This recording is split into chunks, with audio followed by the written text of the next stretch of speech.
Hey, welcome to another cast. This is going to be the 11th cast, I believe. And since today I was in the mood to cast, but I didn't have a replay, I decided to do something different and jump into a high rank 2v2 on the ladder in the live games section, and I'll just cast over it. So there's 4 different factions, I believe. Yes, we have Wehrmacht, OKW, USF, and Soviets. So as Soviets, we have Godfather and ZZZ. By the way, these are both arranged teams. They are not randoms. They're both really high rank, in the top 50 definitely. You're probably going to see a lot of games out of these guys in like whatever caster casts a lot of 2v2. So we have Godfather and ZZ as allies, and as Okabe we have Crossfire, and as Wehrmacht we have Disman. These two guys mostly play Germans, and I believe also these two guys mostly play Germans, but they're both really high rank in both Allies and Axis. So we have the map has Samosky Winter, which I hate, and we have immediately a rush from Crossfire's Storm Piles to this house. Very crucial that you secure this house on this map, because it's surrounded by deep snow, and Storm Pioneers can walk through these deep snow at maximum speed. So Storm Pioneers are perfect for that, and also because it just covers the fuel point and this strategic point over here, which cuts off the munitions over here.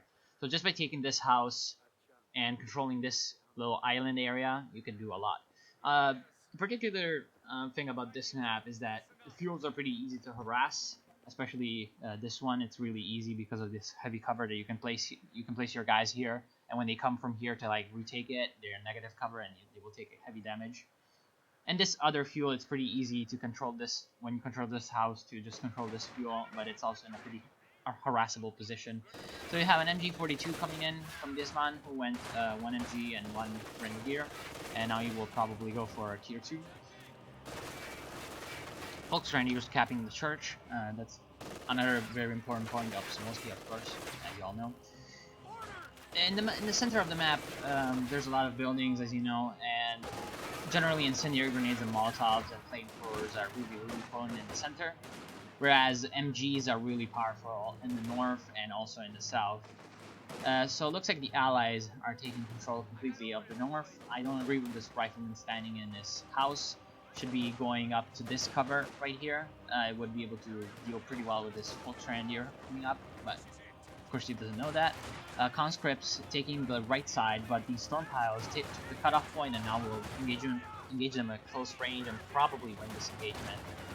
I doubt that this Conscript... Oh, actually, hurrahs away, but it's a bit too late. The model number is even, and at this point, whatever the Conscripts do, they will probably lose. Yep, they have their issue, so that was a bit of a waste of 10 munitions. On the other hand, the Conscripts here beat back this Grenadier squad and are in process of flanking this MG, which has to go into the house, or the church rather. Hurrah coming down. I don't know what he has in mind with that. MG looks like it's set up in the correct way to fire at the squad. Mortar crew and a sniper from Guzman. So he didn't go tier 2, but he went for a mortar and a sniper, which I agree with, because you want to have the mortar to dislodge infantry from buildings, and you want to have the sniper right here to pick them off at these long-range heavy cover engagements. So long-range engagements between 2 Volksgrenadiers and a rifleman and a rear echelon, obviously going in favor of Volks. No real surprise there. The Storm Pile is nicely harassing the south, taking the munitions point for the Germans. Yeah, pretty much at this point the Germans have a lot of superiority, of course, in the center and in the south a lot. But at the north, looks like this rifleman squad was able to beat back Volksgrenadiers. Volksgrenadiers going back because the Crossfire is building in medical HQ in this location, which is very powerful on this map, which I agree with this placement. Will allow him to just keep his guys in the fight a lot more. Oh, interestingly, rifleman getting suppressed in heavy cover, but this rifleman in the building has been doing a lot of damage. They're almost at 1 already to this MG42, almost forcing it back. Now this Grenadier squad is going to relieve it, and the MG will probably go here to reinforce from this medical HQ. So you can just see what just generally high-level players generally tend to do is they tend to share as much as possible the burden. So like at this point, you can see that Crossfire built a medical HQ here so that, you know, Disman's guys can just walk back and reinforce and heal up, so that Disman does not have to build a medic bunker in his base, or doesn't have to retreat. At this point, Disman is probably thinking about going retreating as pioneers, definitely to build a tier 2 and possibly upgrading to phase 2. Possibly, well, he doesn't need to get a half track because he went, his ally went medical HQ, so he doesn't need a half track, so he will probably go for a pack and a Pentagram squad very soon to counter any kind of ally-like vehicles. We have Doctrine Selection from Godfather, Guard Mortar. Of all the 3 doctrines that he had, Guard Mortar is, in my opinion, the weakest one he has, but on this map it's very powerful because of the 120mm. 120mm, as I said, mortars are powerful, so the 120mm doubly so powerful. ZZZ went Heavy Cavalry, so that's pretty good, just to get the Pershing and the absence of the IS-2. Nicely harassing the fuel point. You know, high-level players always harass. Always harass. That's a mistake that low-level players always do. They never allow, you know, one of their units, one of their weaker units to just go ahead and harass. Godfather has been taking pretty big casualties right now, so he needs anything he can to get back into the fight, pretty much. See, like, this really low squad, instead of just retreating, well, he retreated when he saw that, you know, there was stuff coming his way. He just sent it to harass. Like, it was very risky, but if he could have, you know, taken the point down and, you know, reduced the resource income, that would have been just worth it. Sniper up to 9 kills, so but definitely be making good use. So it looks like he's going for a half track after all. Probably a half track. He's going for it to like help his ally take control of the north, because even the fallback position might be a little, you know, in the flanks. Even the fallback position in the center may be a little bit too far.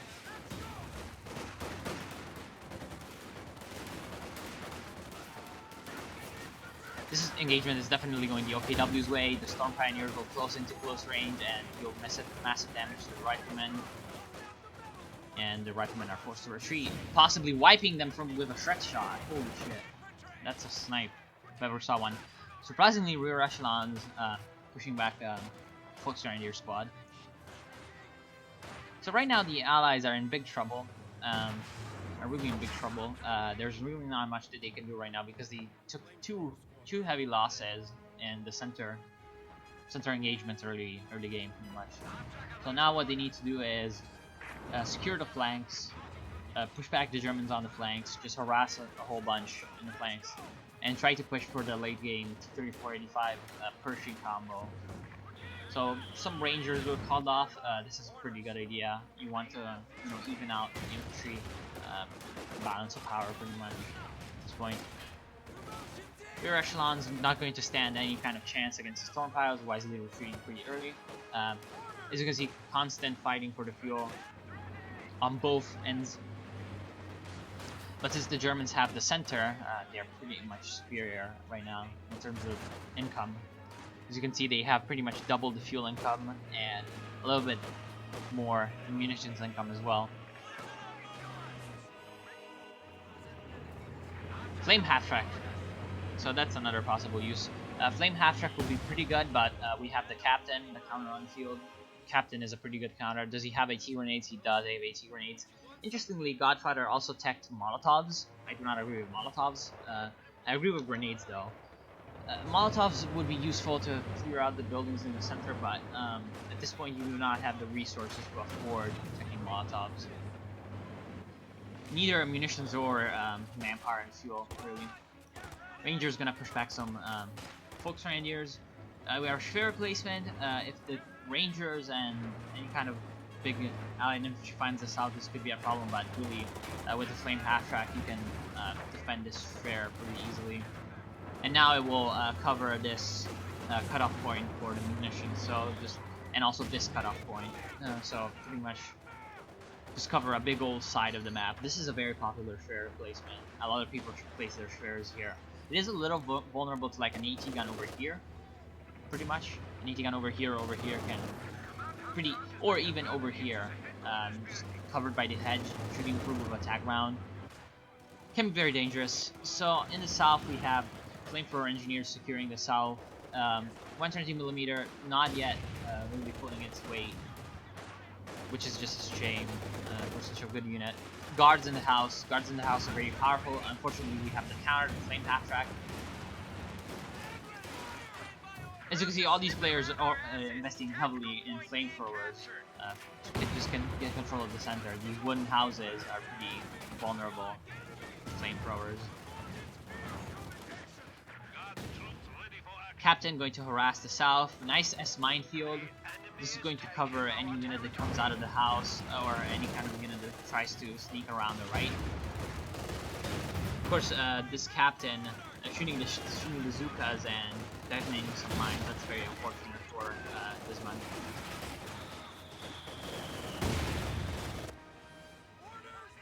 Riflemen trying to harass this strategic point, but going to be met by Volksgrenadiers in the house. It looks like Volksgrenadiers are not in any position with the windows to shoot back, so it's pretty free. I guess this is something to keep in mind when you approach from here. This house cannot hit you, so that's always a nice trick. The Rangers are not being upgraded with Thompsons because of the lack of munitions for ZZZ.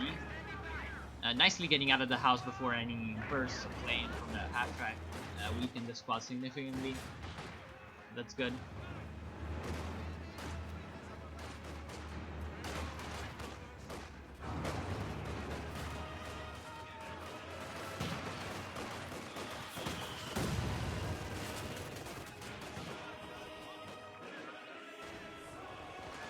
What can the Allies do right now to regain a little bit of their footing on the map?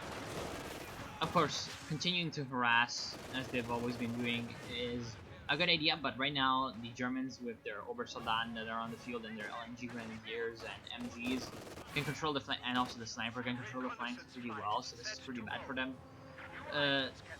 Another bad thing is that the Germans right now are pretty heavy on resources, so they can bring out a lot of AT and a lot of armor quickly. They'll be able to get some kind of armor soon. Diesman went for Jaeger armor. Jaeger armor can be good on this map. The Elephant can be good on this map. No, it can, not all the time. So we'll see how this plays out. It can work out, but it can also not work out. Crossfire still holding onto his doctrines. Looks like he will probably not go Luftwaffe's ground forces because it's more people who go that usually go early game. So my guess is going to be elite armor because the shot blockers on this map the Storm Tiger can shoot over just kill these blobs are very powerful. So the blob just taking out the flak, as you can see the captain and the Zuka rear echelons pretty much the counter for that. Unfortunately for the Allies, this engagement is pretty bad. They managed to get some smoke down from heavy cavalry company, but still they took pretty heavy casualties approaching the MG with also the Lexus Infanteria shoots. No, that was not a sport gun. I don't know what it was then. It's probably a mortar. Rangers charging into close range without Thompson, still doing heavy damage to the German infantry. And it looks like the Allies will be able to take the middle, but probably do not have the capacity to hold that because all their units took heavy losses, and the German units also took heavy losses, but they have the Schwer or the medical issue to heal themselves up. Crossfire is flowing a lot, so probably he's going for a Panther. He's probably saving up. Which would be a pretty good decision to just safeguard against any kind of allied armor that is coming onto the field, even though there's nothing coming onto the field.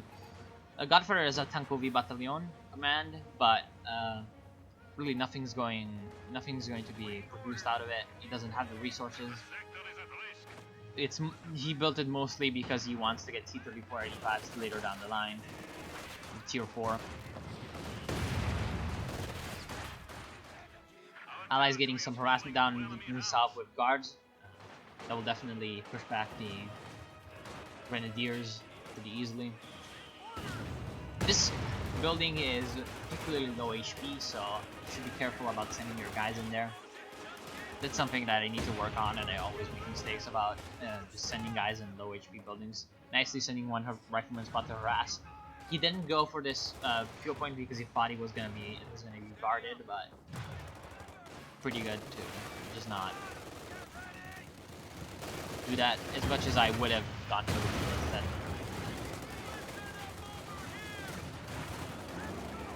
P4 from Gizmon. So it looks like he decided to go for tier 3 and not tier 4. Tier 3 has its own perks, you know, above tier 4, but tier 4 right now it would be better in my opinion to get Panzerwerfers. Panzerwerfers are just really powerful, and when your ally is likely going for a Sturmtiger actually, because he's got resources for a Panther, but he hasn't won in production, so he's probably either saving up just in case to counter whatever allied vehicles come onto the field, or going for a Sturmtiger. So actually, yes, tier 3 is the superior choice, just to get some medium armor onto the field as soon as possible. And just base spin the allies as quickly as they can. Big blob of Okave stuff, and just coming to counter harass. So then this squad, these folks, will probably go and recapture the northern point. Rangers charging across the ice, never a good idea. Never send your elite infantry that doesn't really have any kind of anti-armor on the field without any kind of support. Hey, listen up, listen up. Our supply line just got cut off. So Gizman also fielded a squad of Panzer Grenadiers, possibly to secure the flanks against guards, or also to just have an option to get Panzer Shreks later, once the munitions and the situation calls for it. Panzer IV and infantry push probably going to be pushed back by the bazooka swarm of the allies and also the rangers. Probably going to throw a grenade. No, just going to charge in and almost wipe the Obersoldaten. So very nice pickup. If the allies can get more pickups like these, they can definitely come back into the game. Looks like we have a bundle grenade, almost wiping a whole conscript squad. Bundle grenades are always very disappointing, I find. Sometimes they just kill everything, but most of the time they're disappointing. So we had the big allied infantry push. This is pretty much going to be either the thing that gets them back into the game, or the thing that gets them base pinned forever, pretty much. We have another Ober squad coming in to be replaced. Nice usage of the smoke from Heavy Cavalry Company to block off this MG's line of fire. Nicely flanking with the guards, possibly to push away the P4, possibly to just flank the MGs. Nice MG bunker. MG bunkers, this is a good enough bunker to cover the flank for a little bit, but they will be able to just sneak past, crawling. Standing in a negative cover is a bad idea, obviously he just realizes it as soon as possible. PTRSs from the guards can take out the bunker pretty quickly. Putting that 60 munitions to waste pretty much. Two 120mm mortars can also do pretty well at fighting these static positions. I do not know whether or not ZZ at Infantry Company, but Infantry Company would have been the turf. Oh, that was funny. That was funny. The rear echelons were shooting at a Pioneer squad, or a Sturm Pioneer, laying down mines with bazookas, and they detonated a mine and killed the entire Sturm Pioneer, immediately going to field a replacement unit. Clearly values the minesweepers and mine laying potential. Nice harassment of the fuel. Right now the fuel control has been for most of the game in the favor of the Axis, but we have a Pershing coming up pretty soon that might turn the tide for the Allies. It's only 40 fuel away and 1 command point, so it's really not that far away. Probably 4 minutes and we'll see a Pershing onto the field. And right now the Germans are probably, like I said, he's likely going for a Sturmtiger. I don't see any other reason to save up. Actually, he's going for a King Tiger. Yeah, he's going for a King Tiger because he built the mechanized regiment headquarters. I did not see this one before, so yeah. So it will be Pershing against KT. Right now the advantage is definitely in favor of the KT. Partially because it's better one-on-one, but also because of the massive Shrek difference. But we do have an AT gun on the field, an M1 757mm, and we do have mechanized armor company. Oh no! Well, I just got schooled. He does have a Sturmtiger, and the Sturmtiger is, as you will see, is very dangerous. as I was saying earlier, infantry company would have been really good for priests to barrage this medical HQ and also the sphere, and just generally any Wehrmacht bunkers and defenses, and collapsing the church. When the Germans turtle, infantry company is always a good choice. Nice wipe on the rifleman squad from this Vetri mortar, which has 13 kills, definitely paid for itself over the course of the game.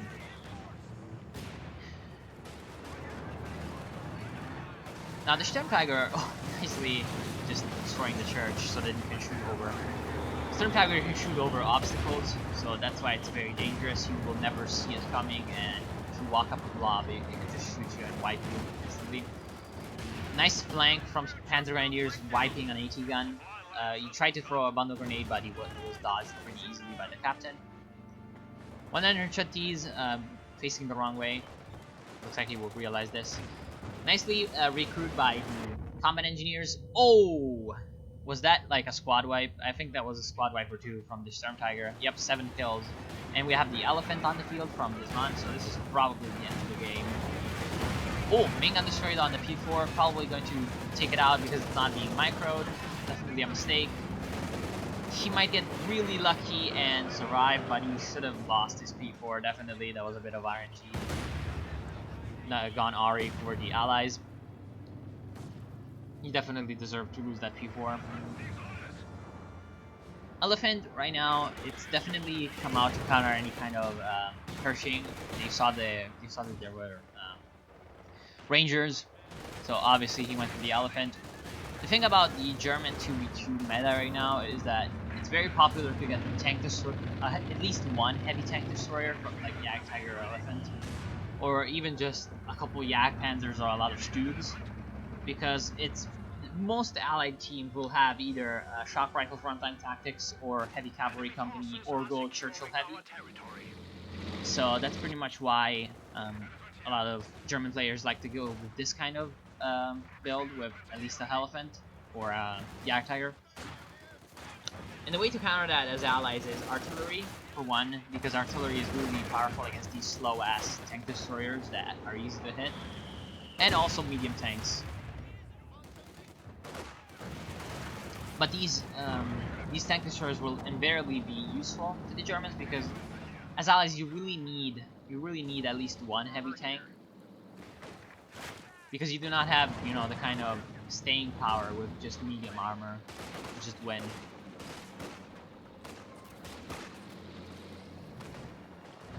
You can see the nice new pathfinding at work.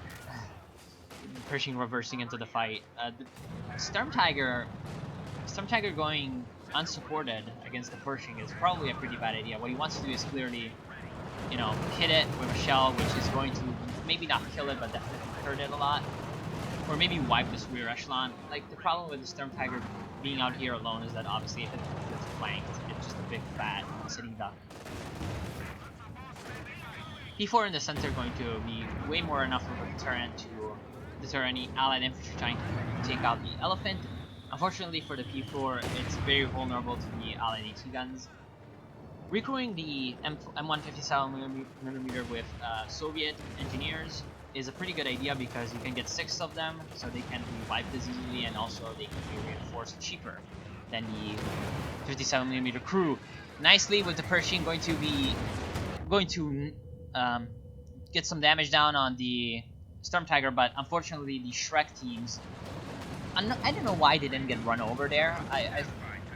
You know, the Pershing was going down. Like, I would have thought that they would have run over these Volksgrenadiers because the Pershing was near them, but it looks like there was just enough of a space left here for the pathing to get them there and survive, and pretty much take out the Pershing as well as the Schwerer and the Elephant and the Pack. That was a quick death for the Pershing, and pretty much, I think, the end of the game at this point. I don't think there's much the allies can do after this Pershing heavy tank is out of the field. You have a T-34-76. That's a very desperation move when you do have guard mortar. Going for a T-34-76 over an 85 is very desperate. Looks like it is going to be able to take out this P4 as well as these guards supporting it. yeah, we'll be able to secure this small victory for the allies. But when there's an elephant and a Storm Tiger on the field, yeah, you can just replace it. And also a King Tiger coming up. Like, there's a King Tiger coming up, almost ready. One thing that Yasman did, in my opinion, wrong is he could have cashed up this point and this point a little bit earlier, but I mean, everyone does what he wants. Godfather went for DP upgrades on his guards, which definitely allowed him to wipe that Uber Soldat a lot quicker. But I don't agree with upgrading DPs on your guards because they're so easy. Like, they're so easy to get. It's so easy to get them to drop weapons. They're just, yeah. Even after the buff that they received that reduced their drop rate, they still drop weapons way too much, in my opinion. And the PTRSs do offer enough anti-infantry, in my opinion. So right now, the Storm Tiger definitely paying for itself. If not in kills, just in like psychological effects. This is something that if you have never played against the Storm Tiger, you will learn as soon as you play against one that like it's terror, because you never know when you're about to get wiped off the face of the earth. So you're always keeping your guys moving because you have no other choice. So Godfather going for another T-34-76. I do not know why when you have T-34-85s you would be going for another T-34-76. Really. The advantage that right now the Allies have is they have been harassing well the VPs, so their VP situation it has improved. They've been on the back foot for most of the game. As you can see, they have half the VPs, but now they have all the VPs. But I think that soon this will change around very quickly. They're still in the game, just in my opinion, the choices that they're making with the reckless Pershing play over here, and the lack of artillery, and also going for T-34-76s instead of 85s. I think they're definitely hurting their chances, because right now they've definitely been making a few nice local successes, wiping over Soldan squads, wiping a Panther Grenadier squad that they missed. But right now they have to contend with an Elephant, a King Tiger, and a Storm Tiger, and also a P4, which, considering the general general ease with which Germans can defend positions with packs, MGs, and the OKV buildings, yeah, just having also the super heavy tanks and the BP superiority, it's really, without artillery right now, the Allies are in big trouble. I just can't wrap my head around why Godfather would go these T-34-76s. I don't see why he would. You're just sacrificing a part of your late game. One of the reasons why you choose guard mortar, other than the 120mm, is that. Yeah, as you can see, the T-34-76s, not only they're a bad choice, they're also not being used correctly. They really should have been flanking from the south instead of just going up the center. Because right now they are in a position where they can be surrounded. Even though they managed to flank the Elephant, there's also a King Tiger, a Schwer, a Pack, a Storm Tiger, a Shrek squad. You know, it's just a hornet's nest of German vehicles that you do not want to get into. King Tiger almost wiping a guard squad almost getting body blocked by the Elephant, and now will probably get wiped by the MG40. No, will not get wiped, luckily for them.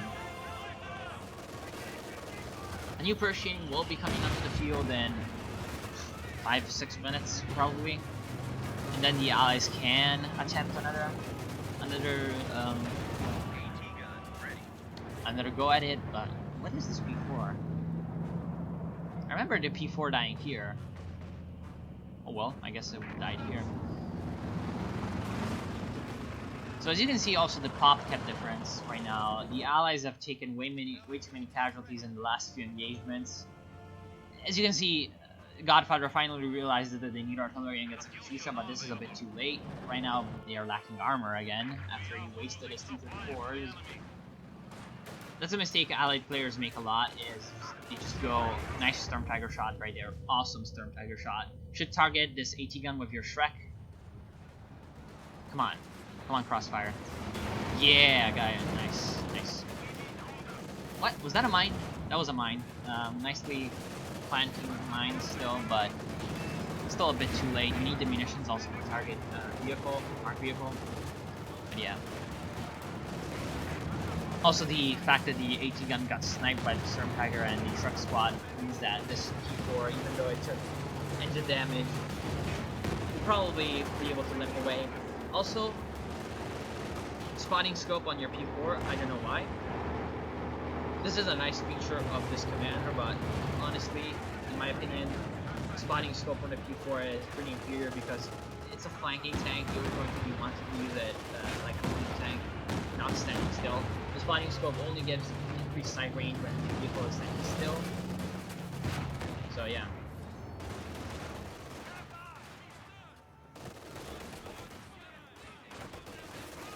Allied infantry right now really don't have any kind of hope to stand the German armor. King Tiger has 20 kills, Storm Tiger has like 5, no 29. So definitely. Lots of manpower bleed going on.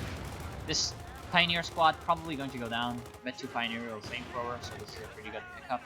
We're gonna get a Flamethrower on Rangers, which would have been really dangerous earlier on in the game. Ooh. Looks like a Guard squad got wiped here. No Guard squad got wiped here, but they still dropped the Shrek. Nicely using attack round on the bazookas to take out some of the S-mines. Unfortunately, S-mines are... yeah, S-mines are kind of a bitch because you never really know when one patch is gone, or you know there's still just one random mine going in. Storm Tiger failing to wipe the Rangers definitely could have been a big blow.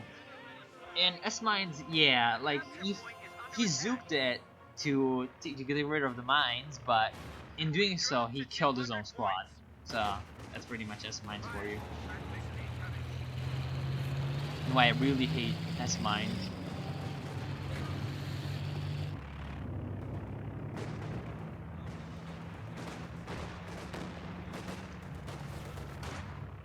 I really don't see any way for the Allies to get out of this situation right now, unless the Germans make a terrible mistake by sending their Elephant and King Tiger over the ice.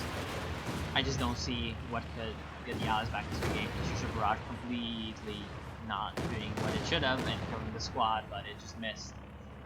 Because it was a little off aim, and also because of this general scatter of firing at maximum range with the Shusha. It's not the Stuka, which is pinpoint accurate at all ranges. In fact, it's probably more accurate at long range.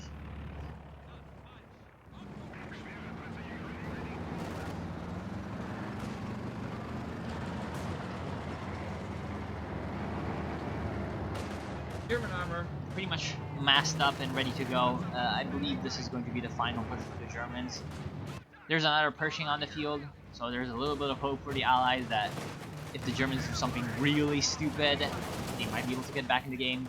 Again, like as the Allies in 2v2, you need to win early. Definitely need to win early, but you can still come back in the late game if you're being pushed onto your base. But just using artillery correctly and using your heavy vehicles correctly, because they are, while they are inferior to the Germans in like raw fighting potential, they can still be used well in their specific roles. Like the IS-2 for tanking, it's pretty much as good as the King Tiger to tank. Nicely wiping this squad with the Storm Tiger shot. Definitely been making great use from Crossfire out of the Storm Tiger.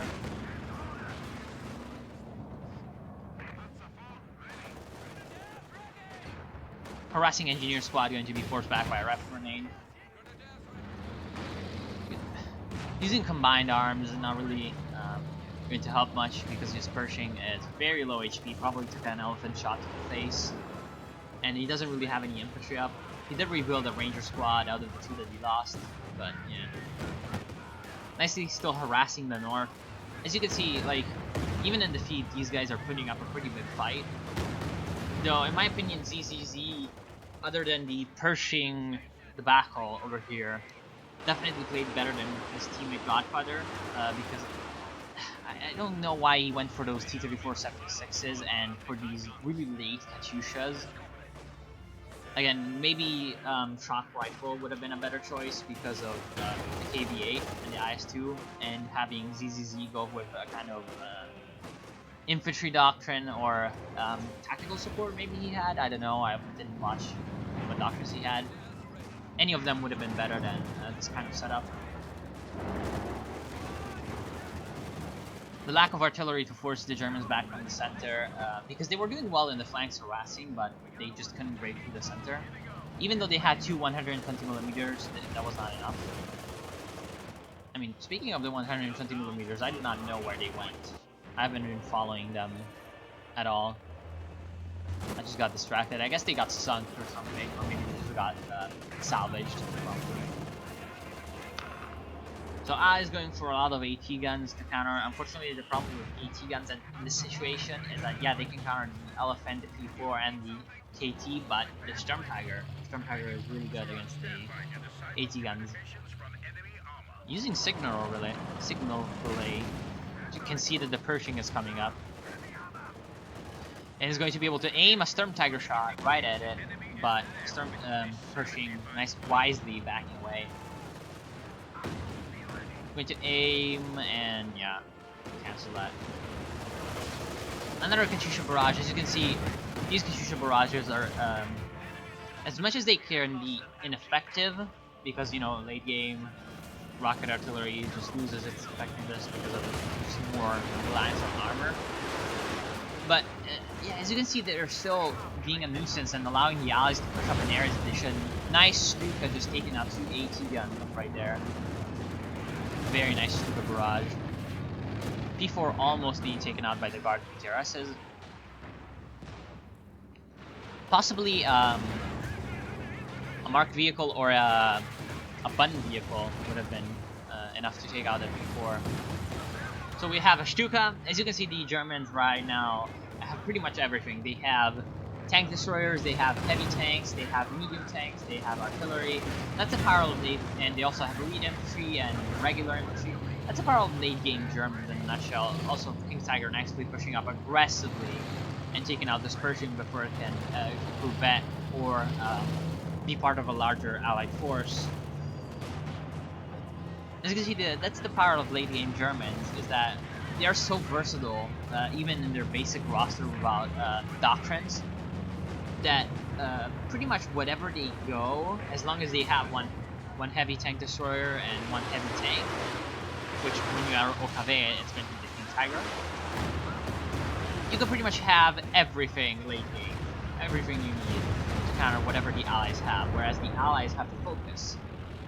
As you can see right now, for most of the game, they've either had medium tanks or artillery, and at the same time, depending on the German American doctrine choice, they would have had either Pershing or Calliope/Priest. So generally, that's pretty much what you need to do as allies, and you need to pick correctly what the doctrines that you have to deal with whatever situation you have. In this case, they needed artillery and they didn't pick it, so they pretty much got punished for it, and yeah, now they can't do anything.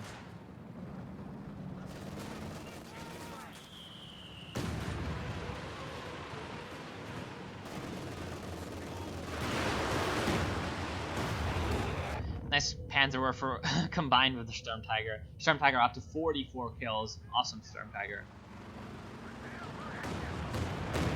Yeah, I didn't talk much about how to counter the Sturmtiger. Pretty much it's medium tanks, the best counter to the Sturmtiger, which is also coincidentally the best counter to the Elephant.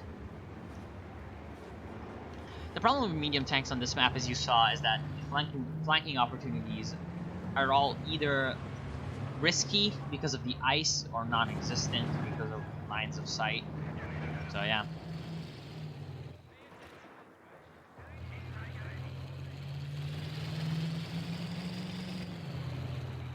Right now the Allies are in this just to, I'm guessing, practice, because I don't see any way that they can come back.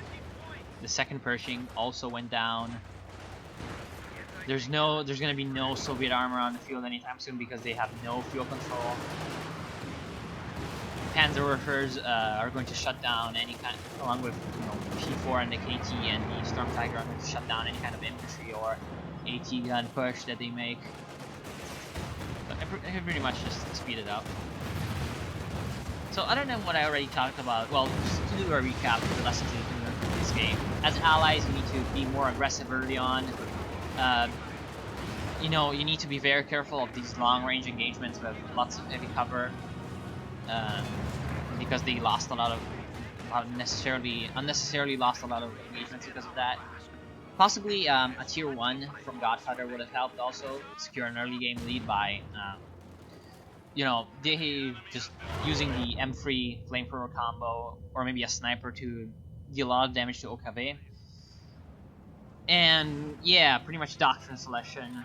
After the early game, doctrine selection becomes the most important factor in whether or not you're going to succeed as allies. And yeah, pretty much that. Germans, I already talked a little bit about them, but yeah, nicely using the elephant to deter any kind of allied heavy armor. Good job with the Storm Tiger, really good job with the Storm Tiger. Doctrine selection was good, so nothing wrong there. Really good call with that mortar early game. Also with the sniper, unfortunately the sniper died in a way that I didn't see. I've missed a lot of deaths this game. P4 definitely paid for itself. Both of them paid for themselves, so that was a good choice to go tier 3 before tier 4. And Crossfire nicely using the Medical HQ to get control of the center, which definitely allowed them to stay in the game with VPs. That early drain, that the Germans got was pretty much all in the early game when the Allies had the control of this VP and this VP. But having the center allowed them to stay in the game and pretty much go for their late game and yeah, just overwhelm the Allies. So very well played. Hope you enjoyed the cast and learned something. And yeah, I'll see you soon.